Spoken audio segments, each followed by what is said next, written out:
My name is Liz, and I am going to be your guide today to the Chicago Children's Museum. So welcome, bienvenidos, welcomen, bienvenue, welcomen, konnichiwa, ni hao. So we are going to be exploring 3 spaces, and in those spaces, you're going to meet some of my other friends from the museum. So first, we're going to play in Zoom Room. Then we're going to check out a brand new sculpture here at the museum. And then lastly, we're going to take a daring climb through our ginormous climber, Cloudbuster. Throughout this webinar, if you ever have any questions, our friend Natalie will be in the chat to help you. So right now I'm going to change my camera around so you can explore the museum in first person. So now we are entering Zoom Room. Zoom Room started back in 2014 when a staff member here wanted to create an exhibit to explore his favorite toy from his childhood, which was Matchbox cars. So as fun as it is to just play with Matchbox cars, you're actually getting an opportunity to learn a lot about science, physical science. How does gravity impact how a car moves? How does the ramps? How does all these different other things that will happen? So to play in this area, I have enlisted my friend, Kim. Hey, hi everybody, I'm Kim. So the first track we're going to play on is this one. So with this track, what you can see is there is a gong right here. What Kim and I would like to do is have a car crash into that gong and make a loud noise. So we need to predict which of these tracks will hit that gong. If you would like to play with us today, you could also think at home. Which one of those tracks, the green one or the orange, there's the green one or orange, do you think is going to hit that gong and make a delightful loud noise? Let's see. Kim, which one do you think will hit that gong first? Liz, I think it's going to be this green track. You think it's going to be the green track? You know what? Let me take another look. Let's look at what that green track does. It goes down, it goes up, goes down again, and then whoosh. Let's take a look at that orange one. The orange one starts lower, and then it goes the same height up as that green track. Then it goes down. All right. Oh, and you can see we did make it a little easier for ourselves today, because sometimes we have this challenging thingy bob here that will knock your car off the ramp. So that's the official Zoom Room name. Thingy bob. All right. So how about we give that green track a try? Let me get in a good position for us to watch that car zoom. All right, so let's count down from 3, everybody. So everybody at home too. 3, 2, 1. Oh, what happened? Okay, so as scientists, we know sometimes we have to do our experiment more than once. So let's give it this a go one more time. All right, are y'all ready to count down from 3? 3, 2, 1. Oh, yes. Did you hear that? So, Kim, did you notice anything that you might have done differently that time? I did use different cars. So that might also be a variable. The cool thing about Matchbox cars is there's so many different kinds. Yeah, let's take a look. Oh, that's something else that's really fun about this exhibit. When you come back to the museum, when we do reopen, which we don't know when that's going to be quite yet. Summer is when we're thinking it's going to happen. We have hundreds and hundreds of these cars. So don't worry, when you come to play, you will be able to find a car. So how about we do this one more time, just to see if we can get this to happen again. 3. Oh, are you going to try both? Oh yeah, we haven't tried the orange one. Kim is going to be daring and try both. 3, 2, 1. Woo! We did it. And that, let's see what happened with the orange track. See, I think because it started so much lower, it didn't get the acceleration that the green track got, right? Mm-hmm. That's a good reflection, Liz. Thank you. Yeah. So all of you at home too, feel free to also talk to each other about what you see happening. Why did it work? Why didn't it work? And what's also really fun is in this exhibit, just to give you the full experience, we have talking points up here on the ceiling for you. So if you're with your family and you're like, how can I ask some good questions? You can compara, ¿qué pasa si? What if? Try again. Prueba, test, right? So lots of questions you can ask. So Kim, do you think we should move on to our next track? Okay. I think we should, Liz. Let's do it. Okay, I'm really excited about this track. So before I tell you what we're gonna do, oh, and I have to introduce another one of my awesome friends. This is Alex. Alex is gonna help us with this track. Alex is also helping us today by keeping track of our time, which is very important. Okay, so let's think about, what do you think we might be doing here? So we know we have these ramps on both sides, and we're playing with Matchbox cars. Okay, what do you think we're gonna do? That's right, we're gonna crash test them, right? So if you are a car designer, if you're someone who wants to pursue that as a career, you might actually work with crashing cars. So what we want to do is not to prevent a crash. We want to figure out which track to use to cause a crash. So what is your prediction? Which track, orange or blue, do you think is going to cause a car crash? Let's take a look. So again, using physical science, you can look at the angle, how you think going up and down or straight down will impact it. Talk with your family, or just think in your head. What do you think is going to happen? All right, Kim and Alex, which track do you think we should try? I think we should try the red. Want to try the red? I like it because it has this curve here, so I feel like it might go faster. Yeah, I like it. Let's give the red a try. So should we count down? 3, 2, 1. It was so close. Oh my gosh. We're so close, y'all. All right. So, but yes, let's give this another go. All right, are you ready?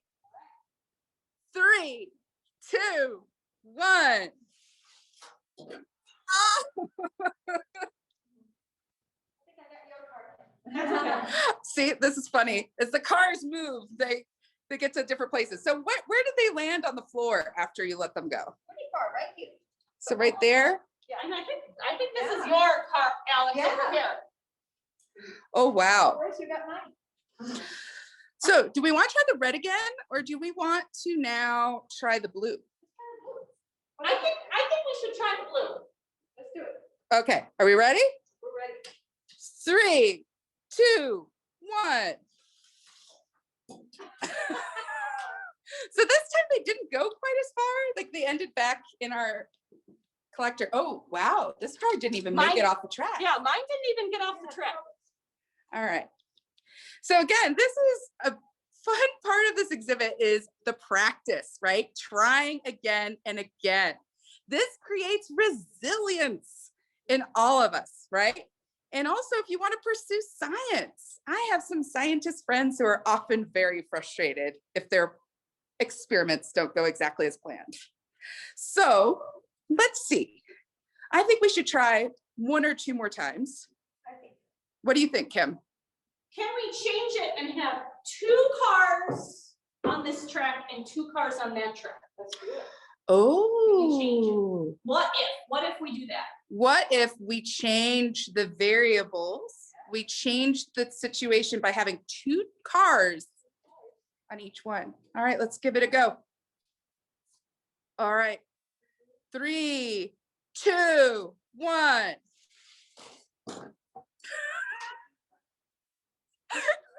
They just seem to zoom right past each other. They are zooming. They are zooming. Okay. So should we try that one more time? Let's do one more time. I think so. Okay. This is our last chance. Give us all the good vibes. All right, everybody, all of our friends at home, let's try and see if we can get these cars to crash. All right, 3, 2, 1.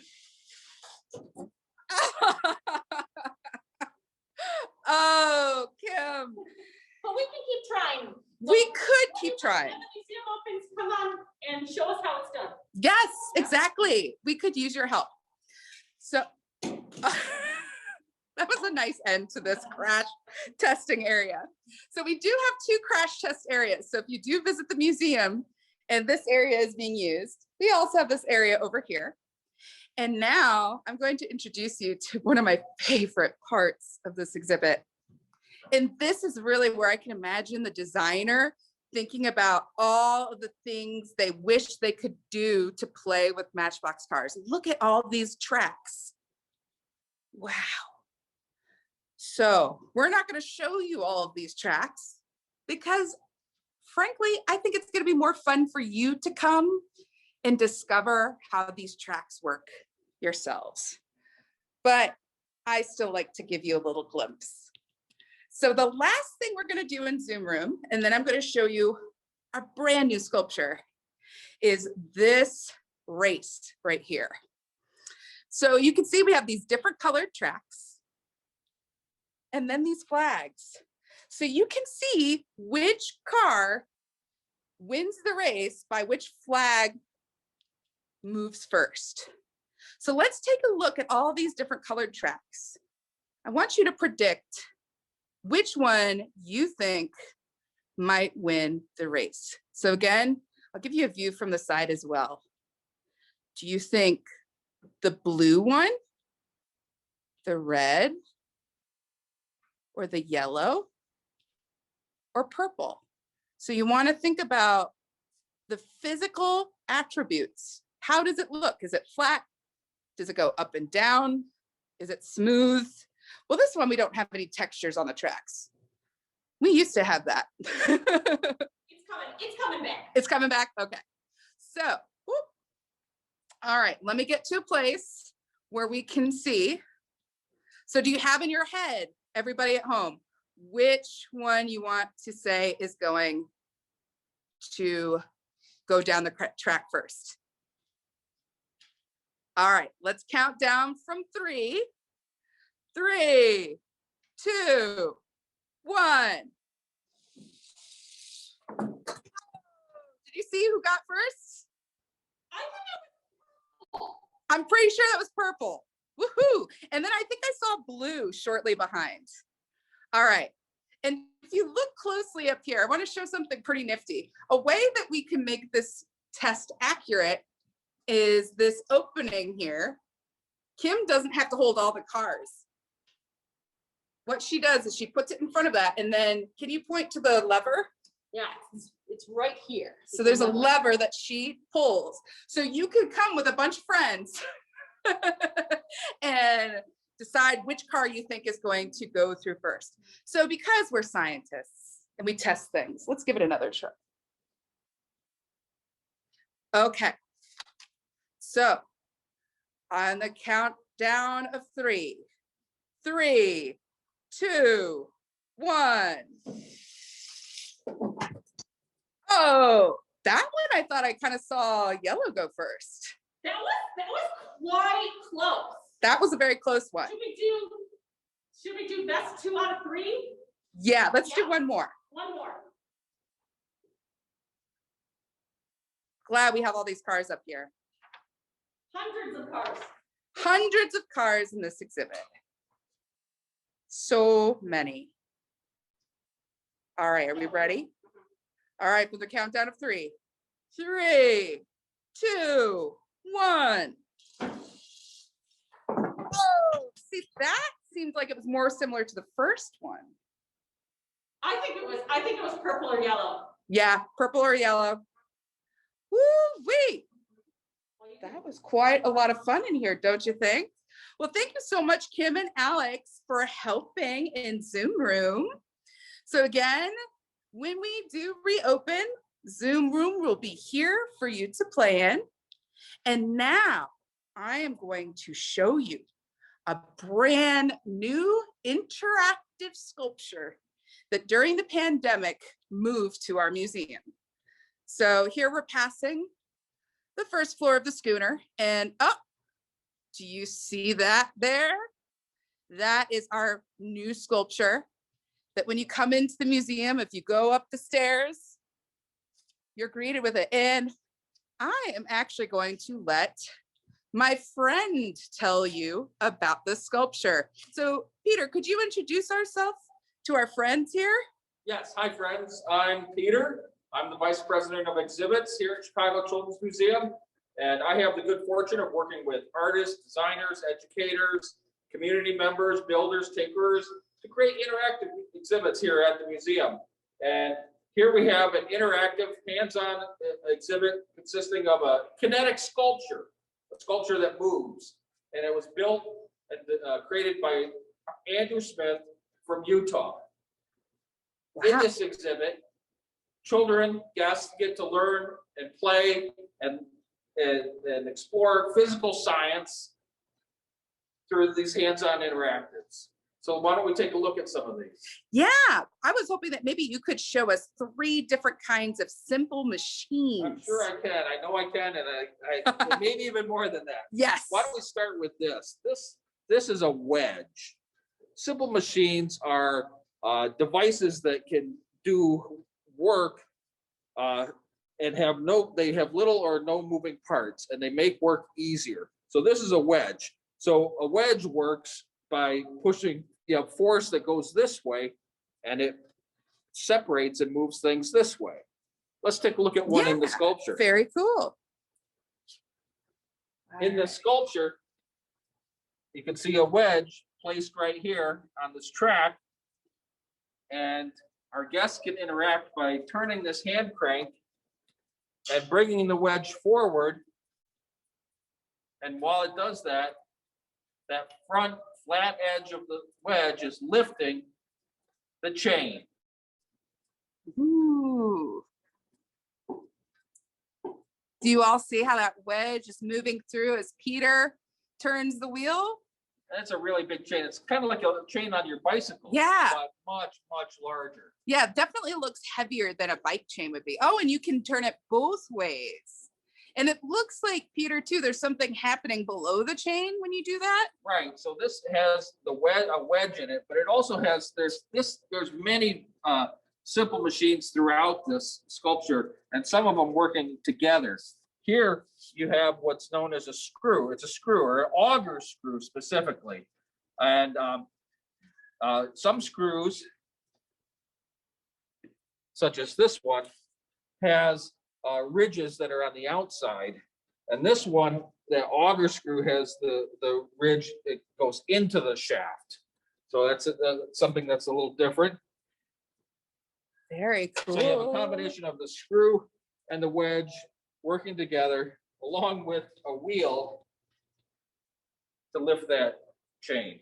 All right. And then I think, too, there was another place that you were showing me earlier about the screw. That's right. So the next thing we're going to look at is a way that guests can send billiard balls up into the sculpture. Oh, let's look for the billiard balls, everybody. Let's find those really quick. They're deep down inside there, and you can see a purple one straight across. Okay. And so when you turn this crank, it turns that screw and turns the gear, that gearbox, which is then fed through a belt and wheels and axles to lift the balls up the inclined plane. And an inclined plane is another one of those simple machines. Oh, wow. Okay. So if you can see where that, I know it's maybe hard to see, but those billiard balls, if you can see that those are moving. And then there's also, I always want to forget the name of the second machine you tell me about, the screw. So there you see the screw moving. Oh, I like the sounds it's making. And now we can watch where these billiard balls are going.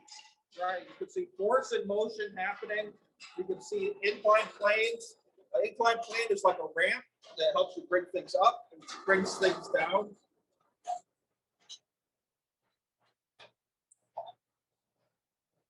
Eventually the balls drop into the vortex and make their way around and get ready for the next guest.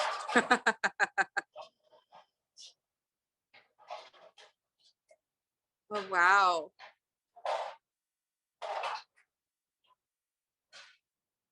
This is mesmerizing.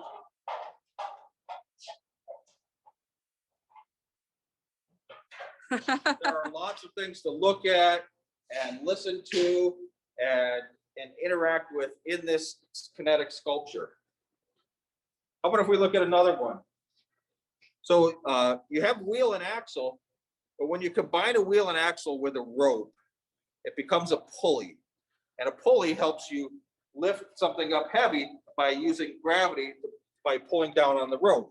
When you combine pulleys, it becomes a block and tackle, and it makes the work even easier. You know, if you're trying to lift something that weighs 100 pounds and you have multiple pulleys, the amount of force is greatly reduced. Let's look at this. This one is here to lift this heavy ship's chain up and down. Let's take a look at a piece of that chain over here. Whoa, that is massive. It's quite heavy. It would be on a ship, so it's an anchor up and down. And it is Yeah. heavy, I can tell you. Here, Get your workout just lifting that, huh? here we have the wheel, so a block and tackle, a set of pulleys, and with a little bit of force from me, I'm able to lift it straight up. Oh, that looks so much easier.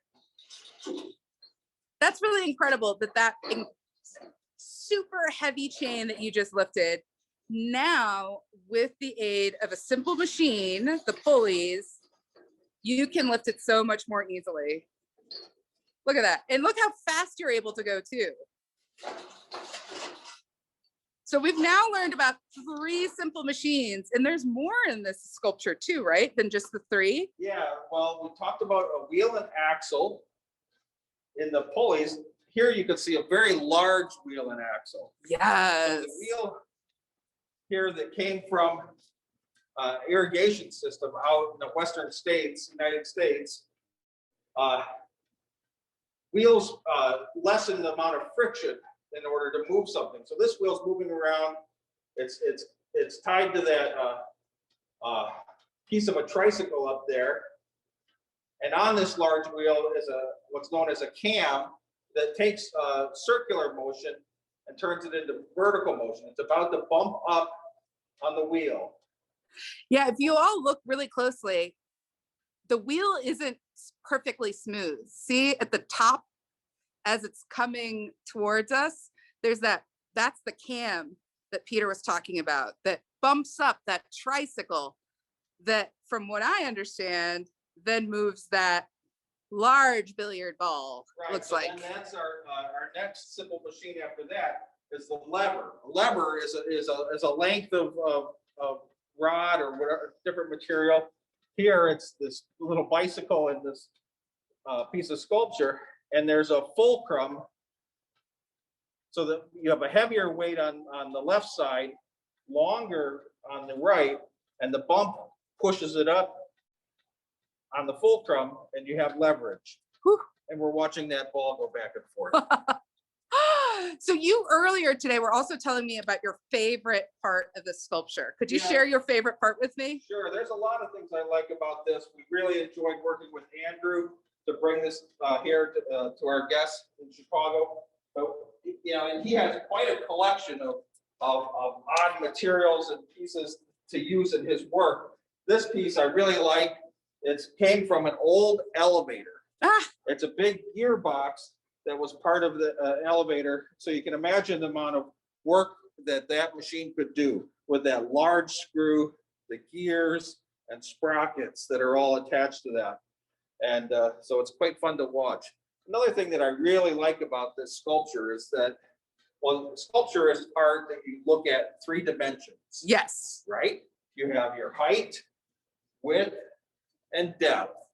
And you can walk around a sculpture and see it in different ways. And the placement of this sculpture is really unique because you can see it from all different sides of in the museum. Should we walk around and look at some of that? Let's take a walk. That's the beauty, I think, of these virtual tours as well, is that we are able to move. And I do want to take a moment to quickly apologize for my shaky camera skills. I am trying to hold steady, but I get so excited. It's so hard to be still. But here's another great angle. Right, here we are at the top of our stairs that comes from floor 1 to floor 2. And you can see the large wheel over top of the stair attached to that steel beam and other parts. And we can walk further around and see it from the other areas of the museum. So here, you can walk around and see it from different angles, but you can also see it from underneath as you're coming up the stairs. You can actually see it from the staircase that goes up further, so you can see it from overhead. So really, more than just all the way around, you can see it from below and see it from overhead. So that's really exciting. That is really exciting. And I also was wondering, does this sculpture have a name yet? That's a good question. Andrew did not give us a name for his sculpture, and that's okay. And we were thinking that we would love to take suggestions from our guests, from people. And so we're going to be looking at a way soon to let everybody give us some suggestions of names that we can think about and come up with a name for this exhibit and for this sculpture. So I hope that maybe you'll have some ideas and you'll be able to contribute with that. Yeah, and I just want to let our participants know today too that if you follow us on Facebook or Instagram, just look up Chicago Children's Museum. We'll definitely let you know when we're in the process of picking a name, and that's when we'll really need your help, because I think this sculpture deserves a name that matches its awesomeness. Yes. And the last thing I'll ask before we move on to our daring climb is I was wondering how long this took to put inside the museum. What was that like? Well, our friend Andrew Smith, he worked on this for many, many months. I think it was more than a year to create this for us. And we started planning for it even well before that. But then once he came here with the sculpture in different parts, we worked for 20 days straight, assembling it, making sure everything fit together right, it was tightened up well and looked good and worked well. And so, yeah, it took a long time. And then we've been doing other work with it afterwards. But yeah, we worked 20 days straight with Andrew. That's incredible. Yeah, it's been so exciting to see this new sculpture in our museum. And I cannot wait for our friends to come back to the museum so we can really see how our friends and families here play with it. I feel the same way. Oh, yes. Well, thank you so much, Peter, for sharing your knowledge and experience with us. We are now going to move on to our last exhibit. You're very welcome. Thank you. Bye-bye. All right. Wasn't that exciting? It's so cool to see how things get built and added into the museum. We are now reaching our final experience together, Cloudbuster. So my friend Kim is going to tell us more about it. First, we have to find her. So I know she told me she would be inside the sculpture. So let's look, the climber. So let's look around and see if we spot her. Does anybody see our friend Kim? Oh, I hear Kim. Oh, there she is. Hey, Kim. Wow, there's a lot going on with this sculpture. Wow. It's a wonderful sculpture. That's true. That's true. Well, you know what, Kim? I am actually going to turn this over to you so you can tell us more about it. Okay, friends. So I want to show everybody Cloudbuster, and you probably noticed that Liz and I kept saying, sculpture, climber, sculpture, climber. And yeah, it's both. So this is also a collaboration with an artist. His name is Kevin Winters. And he's from Arizona and created this sculpture with us. And it was built by, oh gosh, a team of people in the Chicagoland area. So this is called Cloudbuster. We do have a name for this one. And it is 37 feet tall. So if you think about 2.5 stories. So if you climb the outside of your house and your house was 1 story, 2 stories plus an attic, that's how big Cloudbuster is. And it weighs about 30 tons. So about 7 average sized elephants. Okay. So what we're going to do is we're going to take a climb up Cloudbuster, and I want to show you one of the lookouts, which is pretty neat. So I am actually have a camera on that enables me to use my feet and my hands, because definitely this is an exhibit that's part of the Chicago Children's Museum. It's a little bit harder for adults to climb, but man, those kids have fun. So here I am walking up to the lookout. I mentioned that Cloudbuster is about 2.5 stories tall. However, Cloudbuster, that's inside the Chicago Children's Museum, is inside Navy Pier, and we're actually a little bit higher if you look down into the pier. Another thing that you can find within Cloudbuster are these great things, which are whisper tubes. So these tubes go from inside Cloudbuster to down below. Kind of see right there. So let's see if we can talk to my friend Liz through here. Hey, Liz! Oh, hey, yeah. How's the view down there? But I'm really curious what the view is like from up there. Oh, come on up. Let's check it out. Oh, awesome. Okay, up right there. So as we wait for my friend Liz to climb on up, adjust this a little bit. One thing I want to say that's really cool about our Cloudbuster sculpture is that there are so many ways to interact with it. There are many different ways to get up. There's many ways to climb around. So right now I'm climbing down one of these beautiful mesh metal tubes. We also have this amazing sculpture right here, which has these beautiful, like I like to call portholes. You might notice my voice just changed inside this space. So you can climb up and down. Oh, I think there's like 7 switchbacks on that. That's kind of not my thing. I'm gonna definitely stay in some of the bigger places. Oh, hello, Liz. Oh, how you doing? Oh, Liz, one thing I forgot, but that you have that I would love to point out is Liz has her helmet on. So we do have helmets for the space. One reason why we have helmets is as a precaution. So as you are navigating the space, you can really focus on navigating. And there's definitely some crawls in the space too. So it's a nice precaution for that. Okay, Liz, I was talking a little bit about choices within the space. So there's many different choices you can decide on where to climb. So we could go back where Liz is at, which is a part of these 3 concentric circles, or I was thinking we can go over here, which there is this wooden tube, and we can just climb up that way. Where do you think we should go? Ooh, I'm thinking the wooden tube sounds really interesting. I'd like to try that. Okay, let's give it a try. So we're gonna go this way.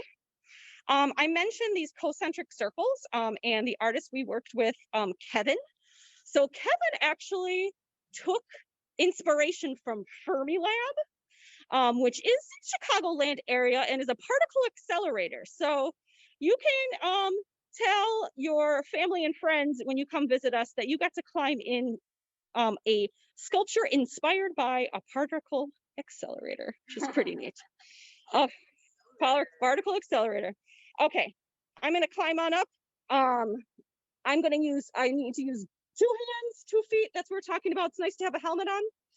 And I'm gonna climb through the space. My camera might be a little bit wiggly. I can't hold on to it right now. Here we go.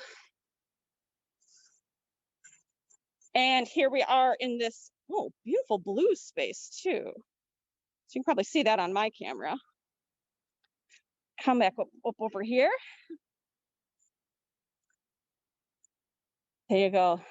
Liz, thank you for joining me. Yeah, it's so fun. Mhm. So another really neat thing about Cloudbuster, yes, climbing is amazing. But there's lots of little, what we like to call surprises or gems in the space. So as you look, probably a little bit hard to see now, friends, but as you look, there are some places where I see all these little miniature clocks.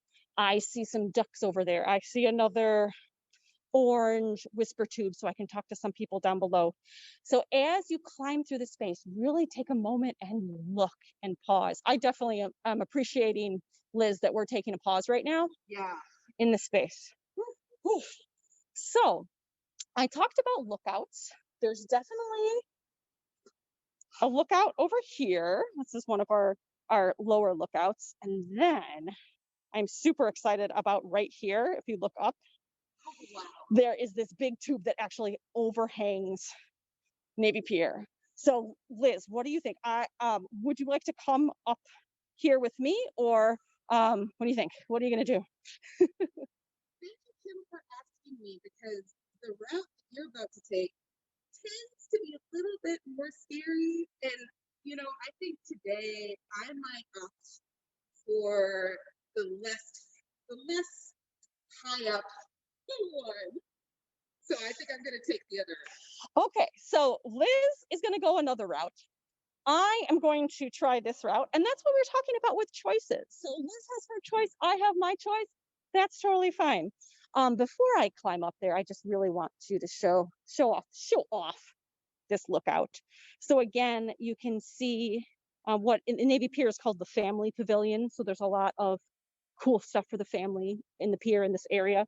And there's also, it's called the Crystal Gardens. So if you look ahead, you can see all these beautiful trees, and it's kind of like a conservatory, small one that is open all year round. So when we're open, you're welcome to check out that space as well. So I am going to start climbing up here. I'm going to adjust my camera a little bit so everyone can kind of see the climb. Oh, wrong way. The cool thing is when you are doing the Cloudbuster, you don't have to wear a camera while doing this. We do suggest that if you are going the Cloudbuster, you have all your hands, all your feet ready to climb. So if you have bags or a cell phone, leave them down below. We have some cubbies that you can stick those in. Oh, another question that people have asked: how old do you have to be in the space? If you can, try to wear a helmet. If you want to climb, we say give it a try. It's kind of up to you. Okay, here we go, up the space. And yes, I am definitely using all my hands, all my feet. I'm using some knees here too. So again, it's really up to you, friends, if you want to do this space. And you can see how high up I am. I have done this climb a few times this past couple days, so I'm getting used to it. Anyone who's been working from home and wants to get a workout, good to work out too. Oh, Liz, I see you up there. Hello. I'm coming up. I would say this is our last lookout. So we got 3 beautiful lookouts. This is our highest as well. Here I come. You did it. Thank you. How do you feel? I feel pretty good. I definitely want to show all our friends our lookout over here. So yeah, so again, we're 2.5 stories up now in terms of the Cloudbuster, but we're a lot higher in terms of the family pavilion at Navy Pier. And we're so up high that we like to call it our little house right here. We can't have a lawn on the ground, so we stuck the lawn on the walls. So we're making it happen. We need that green space in there. And I'm gonna keep my keep your mic on. Keep my mic on. Okay. Thank you. It's great to work with the team. Yeah. So I'm gonna go inside the house here. Get a little bit of view of that. Oh, friends, we are doing pretty good with time. I just want to thank all of you for sticking with us. We got to play in Zoom room play with physical science. So we were making observations, making predictions, and reflecting on that. You got to do a tour with Peter of our new Simple Machines sculpture. Again, we invite you to check us out because we'll be asking for some help to name that pretty soon. And then you got to climb with Liz and I. We hope you come in and get your own physical daring workout with your own choices in our Cloudbuster. So Liz, anything else you would like to add before we sign off? Okay, Liz is going to add something. Something I thought about too is that if any of our friends that attended today come to the museum in the future, they might see you or myself here at the museum. So I usually hang out in the art studio making art with people, and Kim is sometimes there, and Kim is mostly where? So I'm also in our tinkering lab space. So if you think about STEM, so that's science, technology, engineering, math, if you want reflections, great place to come as well. Again, thank you guys all for joining us. There might be some little questions in the chat. We're going to turn our mics off, but if you want to view us climbing down the Cloudbuster, you can. And again, I know Natalie is furiously typing any Q&As that come up as well. Thank you so much. Have a wonderful afternoon. Au revoir. Goodbye. Adios. Saitien. Arrivederci. Okay, well, thank you to our new friends at the Chicago Children's Museum, who so graciously took us through that tour today. I'm watching her kind of slide down and it's making me kind of dizzy. Thank you guys also for hanging out with us today. They did a great job with their camera work. COVID has brought plenty of new challenges for all of us, and I think they did a great job with what we have bringing us through the museum, and I'm really excited to go and visit when they reopen, hopefully this summer. If you guys have questions and you're still hanging around, feel free to put them in the Q&A. We have a few more minutes that will stick around and answer those for you. So if any of our CCM staff are listening, so I think lots of people probably want to know what else the museum offers. Can you guys talk a little bit about the different areas that you guys have there? Well, hello. It is Kim and myself again. So the museum and Zoom room, we have Play It Safe, a fire play safety area. We have a giant fire engine. It's super fun. Then we also have, oh gosh, Skyline, where you can build skyscrapers. And then maybe you can tell, I'm a little breathless. Oh, it's facing the other way, so it was all right. Oh, I'm taking things out of Liz's hands. So we have Skyline exhibit. We have our have those really littles, like 5 and under. That's a great place to bring them. So we do have, so we mentioned 3 exhibits out of over 10 that we have at the museum. So this was just like a small sneak peek.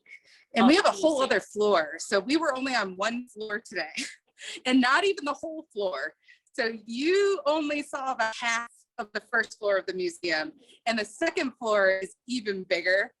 So Treehouse Trails, which is, I like to say it's like a little kid version of a camping night out. Yes. With a little cabin as well. I like camping, I'm not a camping. And then we have Kids Town, probably understand what that is. So it's me, grocery store, ride the CTA bus, be a bus driver, do a car wash. So there's many things to do in that Kids Town space as well.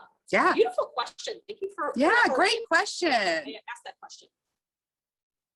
Thank you so much for attending today's program. I want to remind you guys that cultural institutions like the Chicago Children's Museum and all of the others that we've visited on our virtual tour series are made possible by the support of their communities. So please keep that in mind. Visit them online for updates on when they'll be reopening, and I'm sure that they have plenty of information on the different exhibits that they house online as well for you guys to check out. All right.